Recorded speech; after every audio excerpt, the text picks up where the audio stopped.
Praise the Lord. இன்னைக்கு டிராயிங்கான Bible வசனம்னு பார்க்கலாமா? சிலுவையில் இயேசு சொன்ன 7 வார்த்தைகள். ஃபர்ஸ்ட் 3 வார்த்தைகளை இந்த வீடியோல பார்க்கலாம். மீதி 4 வார்த்தை வந்து அடுத்த வீடியோல பார்க்கலாம்.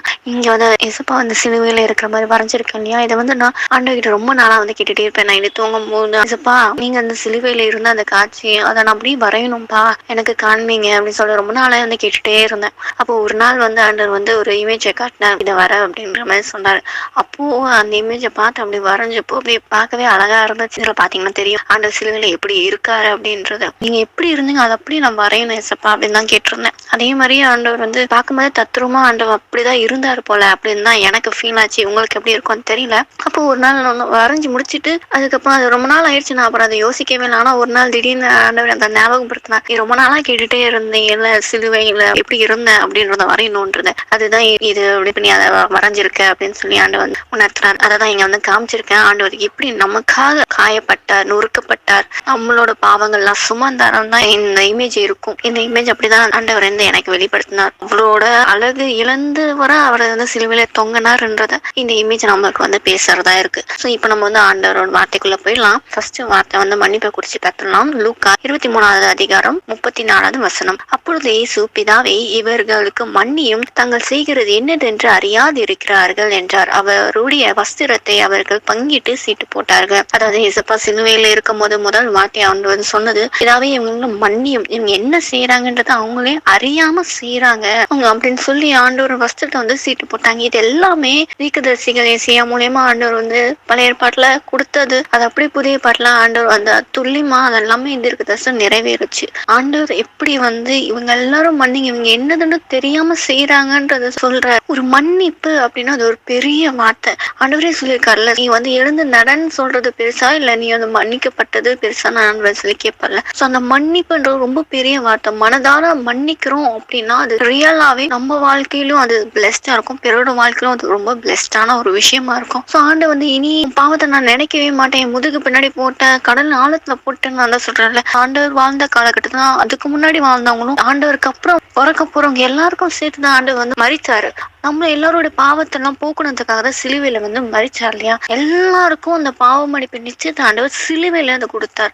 நம்மளாம் அறியாமலே செய்து கொண்டிருக்கோம் பல விஷயங்கள், எல்லாம் ஒரு தப்பா அப்படின்னு அறியாமலே செஞ்சிருக்கோம். ஆனாலும் ஆண்டவர் வந்து அதெல்லாம் மன்னிக்கிறார். இதாகிட்ட பரிந்து பேசலாம். அந்த சிலுவையில அந்த வலி வேதனை இதாகிட்ட அவர் வந்து மன்னிப்பு மன்றாடி கேட்கிறார். நம்ம வாழ்க்கையில ஆண்டவர் கிட்ட நம்ம இந்த மாதிரிதான் வந்து பரிந்து பேசணும். இது அப்படியே எக்ஸாம்பிள் யாருன்னு பாத்தீங்கன்னா ஸ்தேவான். இப்போ 4வது அதிகாரம் 7வது அதிகாரம் வாசிங்கன்னா ஸ்தேவானை கொடுத்து சொல்லியிருப்பாங்க. அப்போஸ்தலர்கள் எல்லாருமே வந்து ஜெப ஆலயத்துல வந்து 7 பேர் வந்து தேர்ந்தெடுக்கிறாங்க, வந்து அவங்களும் போய் பிரசங்கம் பண்ணணும் அப்படின்றது. அதுல ஒருத்தவங்க தான் வந்து ஸ்தேவானா இருக்காங்க.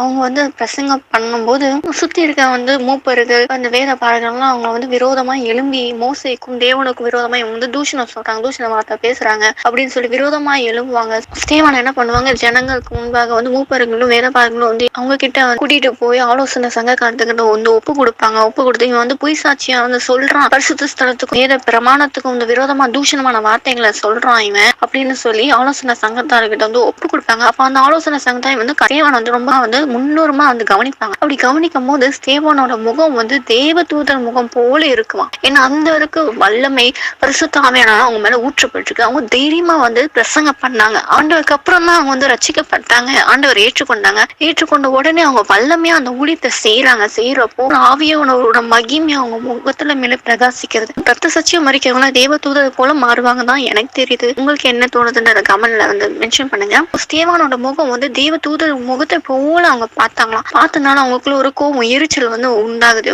ஸ்தேவானை வந்து கொலை செய்யணும் அப்படின்னு சொல்லிட்டு அவங்க வந்து யோசனை பண்றாங்க. அப்போ வந்து ஸ்தேவான் வந்து பரிசுத்த ஆவியான வார்த்தையினால நிறைந்தவரா காணப்படுறார். அப்போ வானத்தை அண்ணாந்து பார்த்து தேவனுடைய மகிமையும் தேவனுடைய வலது பாரிசத்து இயேசுவானவர் நிற்கிறதையும் வந்து ஸ்தேவான் பாக்குறாரு. வானம் திறந்திருக்கிறத பாக்குறாரு. மனுஷகுமாரான தேவனுடைய வலது பாரிசு நிற்கிறதையும் காண்கிறார். அந்த தருணத்துல சுத்தி இருக்கிறவங்க எல்லாமே சத்தம் விட்டு அவங்க காதுகளை அடைத்து கொண்டு ஸ்தேவானு மேல பாயிறாங்க. கல்லெறிந்து கொல்லணும் அப்படின்னு சொல்லி இது பண்றாங்க. அதுக்கு சாட்சியா ஒருத்தவங்க வந்து அவங்க வஸ்திரத்தை கிழிச்சு சவுலுக்கு முன்னாடி வந்து போடுறாங்க. சாட்சியா அங்க வந்து காட்டப்படுது.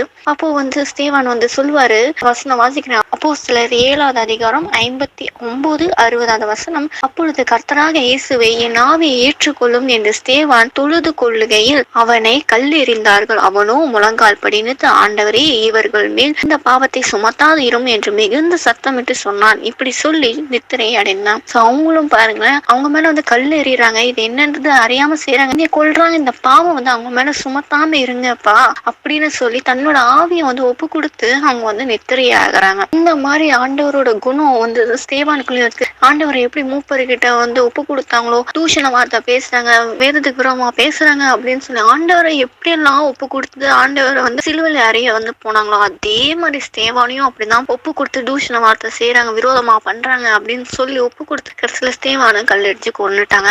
கொண்டு போய் அவங்க வந்து ஆண்டோட சுபாவத்தை தான் வெளிப்பட்டாங்க. மன்னிப்புன்னு சுபாவம், பாவத்தை அவங்க மேல சுமத்தாதீங்கன்னு சொல்லி தன்னை வந்து ஒப்பு கொடுத்துதான் இருந்தாங்க. நம்மளும் ஆண்டவர்கிட்ட அப்படிதான் சொல்லணும். நம்மளை சுத்தி எத்தனையோ பேர் இந்த மாதிரி நம்மளுக்காக விரோதமா எழும்பி தூஷணமான வார்த்தைகள், கடினமான சொற்கள், நம்மளால தாங்கிக்க முடியாத அளவுக்கு அடி கூட அடிச்சிருக்கலாம், கேவலமா பேசியிருக்கலாம், இழிவா பண்ணிருக்கலாம், தலகுனிற சிச்சுவேஷன்ல இருக்கலாம். ஆனாலும் நம்ம அந்த தருணத்தை ஆண்டவரே இவங்களை மன்னியம் அப்படின்னு நம்ம சொல்லி கேட்கணும். அந்த தருணத்தை நம்ம வந்து கேட்டுருவோம். இவங்க பண்றது என்னதுன்னு அறியாம பண்றாங்கப்பா, இவங்களை மன்னிச்சிருங்க ஏசப்பா அப்படின்னு சொல்லி அந்த நிமிஷத்துல நம்ம வந்து கேட்டுருவோம். ஆனா அந்த நாட்கள் கடந்ததுக்கு அப்புறம் நமக்குள்ள அந்த காயங்கள் அதிகமாயிடும். அதை நினைச்சு நம்ம ரொம்ப வேதனைப்படுவோம். இவங்க இப்படி பேசிட்டாங்களே, இப்ப எனக்கு செஞ்சுட்டாங்களே அப்படின்னு சொல்லி நீங்க நியாயம் விசாரிக்காம இருப்பீங்களா, ஏன் நியாயம் செய்யாம இருக்கீங்க அப்படின்னு சொல்லி ஆண்டவரே நம்ம வந்து கேள்வி கேட்டுருவோம். அந்த நினைவுகள் எல்லாம் நம்ம திரும்ப திரும்ப ஹர்ட் பண்ண நம்மளே அறியாம அவங்க மேல நம்ம வந்து கோவம், எரிச்சு, கசப்பு, விரும்ப காமிச்சிட்டு பகையை வந்து உண்டாக்கிடுறோம். அப்படி நம்ம வந்து இருக்கக்கூடாது. ஆண்டவர்கிட்ட அதை ஒப்பு கொடுத்து அதை முழுமையா கிளியர் பண்ணணும். ஆண்டவர்கிட்ட இதை மறக்கவும் மன்னிக்கவும் எனக்கு உதவி செய்யுங்க ஏசப்பான்னு சொல்லி அனுதினமும் ஆண்டவர்கிட்ட ஒப்பு கொடுத்து அந்த காரணமா இருந்தவங்களுக்காக நம்ம செபிக்கணும். ஆண்டவர் சத்துருவை நேசி, சபிக்கிறவங்களை ஆசீர்வதி, துன்பப்படுத்தவங்களுக்காக செபின்னு ஆண்டவர் சொல்லியிருக்காரு இல்லையா. சோ ஆண்டவர்கிட்ட வந்து முழுமையா அதை ஒப்பு கொடுத்து நம்ம இருதயம் வந்து சுத்தமா இருக்கட்டும், அவங்க ஆசீர்வாதமா இருக்கணும்ன்றதுக்காக நம்ம செபிப்போம். நானும் அவங்கள மன்னிக்கிறேன் ஏசப்பா, நீங்களும் அவங்கள மன்னிங்கன்னு சொல்லி அவங்க மன்னிப்புக்காக செபிப்போம், அவங்க ரட்சிக்கப்படணுக்காக செபிப்போம். நிச்சயமா ஆண்டவர் மாற்றுவார். ஆண்டவர் மூலம் மன்னிக்கிற சுபாவம் என்றைக்குமே நம்ம கிட்ட இருக்கு. ஆண்டகிட்ட கேட்போம். ஏசப்பா வந்து தாயும் மகனுக்கான அந்த பொறுப்பை வந்து கொடுக்குறாரு. அதை பார்க்கலாம். யோவான் 19வது அதிகாரம் 26, 27 வசனம். அப்பொழுது இயேசு தம்முடைய தாயின் அருகே நின்ற தமக்கு அன்பாய் இருக்கிற சீஷனையும் கண்டு தம்முடைய தாயை நோக்கி, ஸ்திரீயை இதோ உன் மகன் என்றான். பின்பு அந்த சீஷனை நோக்கி இதோ தாய் என்றார். அந்நேரம் முதல் அந்த சீஷன் அவளை தன்னிடமாய் ஏற்றுக்கொண்டார். அதாவது ஆண்டவர் வந்து சிலுவையில் இருக்கும் போது அவங்களோட அம்மா மரியாதை பார்த்து சொல்றாங்க, ஸ்திரீயே இது உன் மகன் அப்படின்னு சொல்றாங்க. அதாவது மகன்னா அவங்களுக்கு சீஷன், அன்பான சீஷன் யாரும் பார்த்தா யோவான் தான். யோவான் தான் ஆண்டவர் மார்பில் வந்து சாஞ்சிட்டு ஆண்டவரோட நெருங்கி இருப்பார். சோ ஆண்டவர் வந்து சொல்ல, மரியாதை அவங்க கிட்ட பார்த்து இது உங்களோட மகன்,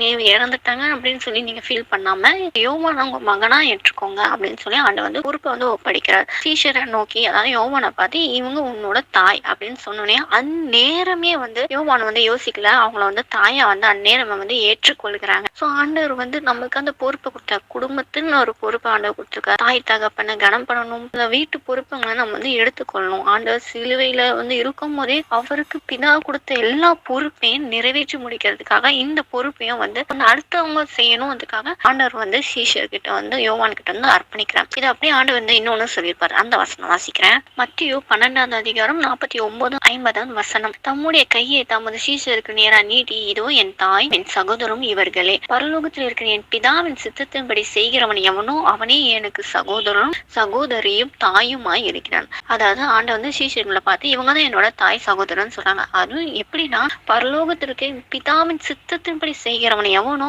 அவன் தான் வந்து தேவனுக்கு வந்து சகோதர சகோதரியும் தாயுமா இருக்கான். சோ நம்ம வந்து ஆண்டவர் வந்து சகோதர சகோதரி தாயா இருக்கணும்னா பரலோகத்திற்கு பிதாவோட சித்தத்தின்படி செஞ்சா மட்டும்தான் நம்ம வந்து ஆண்டவருக்கு வந்து சகோதர சகோதரி தாயா வந்து இருக்க முடியும். அந்த பொறுப்பை வந்து எப்படி யோவான் வந்து அவனோட சித்தத்தை அறிஞ்சு பேசப்பாவோட நெருங்கி இருந்ததுனால ஆண்டவர் வந்து அந்த பொறுப்பை வந்து யோவானுக்கும் மரியாளுக்கும் வந்து கொடுத்தாங்க இல்லையா. சோ அந்த மாதிரி நம்மளும் ஆண்டவருக்கு நம்ம வந்து பிரியமா நடக்கணும். ஆண்ட சித்தத்துப்படி நடக்கும்போது பரலோகத்துக்கான பொறுப்பை நம்மளுக்கு வந்து கொடுப்பாரு. ஆனா தினமும் ஆண்ட சித்தத்துப்படி நடக்கும்படி செய்ய வைப்பார்.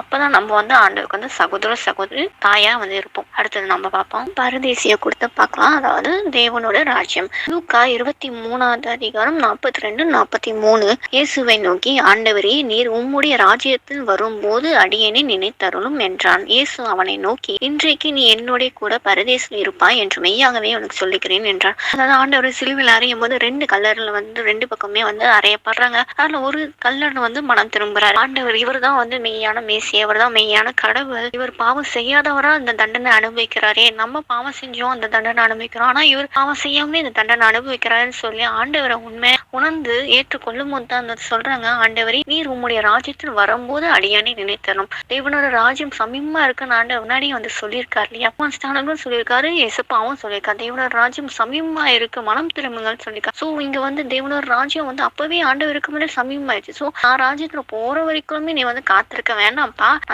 நான் போவேன். சோ இன்று முதல் நீ என்னோட பரதேசில இருப்பாய் அப்படின்னு சொல்லி ஆண்டவர் கல்லர்கிட்ட வந்து சொல்றாரு. அவங்க கடைசி நிமிஷத்துல கூட ஆண்டவர் அந்த ஆத்மாவை ஆதாயம் பண்ணணும்னு தான் பார்த்தாரு. சோ அந்த ஆத்மாவை ஆண்டவர் வந்து வெறுக்கல. சோ நம்மளும் இப்படிதான் மத்த ஆத்மாக்காக வந்து மன்றாட்டி ஆண்டவர்கிட்ட செபிக்கணும். இவங்க மரண தருவாய் இருந்தாலும் ஆண்டவரே எப்படியாவது இவங்க வந்து ரட்சிப்புலாம் நடத்தி உங்களோட ராஜ்யத்துல சேர்த்துக்கொள்ளும் அப்படின்னு சொல்லி அவங்களுக்காக ஜெபிக்கணும். இவங்க எல்லாம் வந்து ரட்சிக்கப்பட மாட்டாங்க, மரண தருவாயில இருக்காங்க, இறந்து போயிட்டா நரகம் தானே போவாங்க அப்படின்னு நம்ம வந்து ஜட்ஜ் பண்ணிடக்கூடாது. கடைசி நிமிஷம் ஆண்டு வந்து அந்த கல்லறையும் ரட்சிக்கப்பட்டு பிரதேசத்துல இருப்பாருன்னு சொல்லி சொன்னார். இதே நம்ம வந்து ஜெபமா வைக்கணும். ஒருத்தவங்க மரணம் தருவாயில இருந்தாங்கன்னா ஆண்டவரே இவங்கள மன்னி உங்களோட ராஜ்யத்துல இவங்களை சேர்த்து கொள்ளுங்க, இன்று முதல் இவங்க வந்து உங்க கூட பரதேசில இருக்கணும்பா அப்படின்னு சொல்லி ஜெபிக்கும் போது நிச்சயமா ஆண்டு கண்டிப்பா வந்து கிரியை செய்வார். ஏன்னா அவ்வளவு வல்லமையான வார்த்தை ஆண்டவர் வந்து இந்த சிலுவையில இருக்கும் போது 7 வார்த்தை சொன்ன வார்த்தைகளும் வல்லமையான வார்த்தை. அந்த வார்த்தை நம்ம யூஸ் பண்ணி ஜெபிக்கும் போது நிச்சயமா ஆண்டவர் வந்து செயல்படுவார். அதே சமயத்துல ஆண்டவர் வருகையும் சமயமா இருக்கு. நம்ம வருகை ரொம்ப நாள் இருக்குன்னு அப்படின்னு அதை வந்து காத்திருக்க கூடாது. இன்னைக்கே ஆண்டவர் வருகையில வந்தா கூட போகணுன்றது அந்த எதிர்பார்ப்போட தான் இருக்கணும். ஏன்னா பரலோகராஜ்யம் அப்பவே சமயமாயிடுச்சுன்னு ஆண்டவர் சொன்னார்ல.